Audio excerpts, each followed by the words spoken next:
This video is actually part of a class entitled Using MBTI to Develop and Choose Careers. The course can be found on Udemy, Teachable, or Thinkific. There are also books available on Amazon in both paperback and also available on the Kindle version.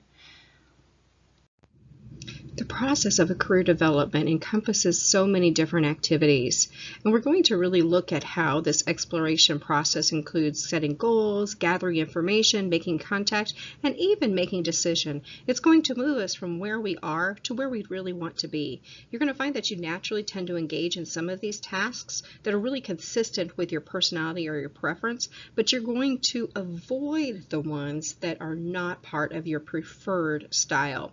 So we're going to look at how these type descriptions really associate with what we avoid and what we prefer. Let's look at our beginning of our career activities, our career exploration. So to make a career choice, an individual really needs to look at the gathering of the information, setting goals, making contact, and we really want to be able to make a reliable choice based on all of this information and data.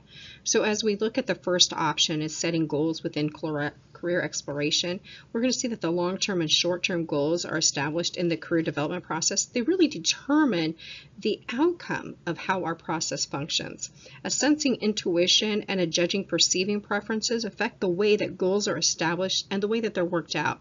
So let's look at an example. If you prefer judging, you're going to approach goal setting in a very organized way, and you're going to feel comfortable establishing exact timelines for your goals. However, you run a risk of pursuing your goals so single-mindedly that you really don't recognize those better opportunities, right? You're going to miss opportunities. Now let's look at the contrast. A perceiver. You probably are very open-minded and you are okay with setting goals, but you really like the idea of stimulus and it gets you moving and you like change, and you run danger of never really achieving any goals or even setting them because you're always at the mercy of what might show up next. Let's look at how we gather information within our different personality types. This critical activity is essential for good decision making, and it's only as good as the information that we gather, of course. So the source, the kind, and the amount of information that's going to be collected is really going to be varied by our type. And this is by all of our preferences: extroverted, introverted, sensing, intuition, judging, and perceiving. All of these preferences are very important in this activity. So for example, if you prefer sensing, you'll probably gather extensive facts about particular jobs and then try to match this information to the specifics of your job experience. However, in doing that, you're going to fail to see a long-term potential for the job.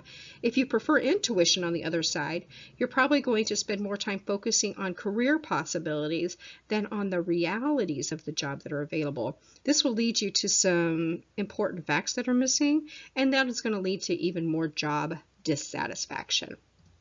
Let's look at how we are going to really make contact. How we contact others is really critical within the career exploration, both at the beginning of our process, when it's important to use those networks, and at the end of the process when we are interviewing. And this really impacts our extroversion and our introversion, depending on how we really like to socialize or not socialize. For example, if you prefer extroversion, you're going to have an easier time selling your potential contributions during an interview.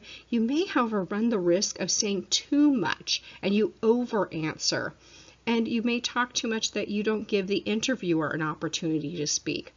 In contrast, if you're an introvert, you will spend more time preparing for the interview and trying to anticipate questions, and then you come across as very thoughtful and careful, and you don't convey everything that you can really contribute. So this is also very essential.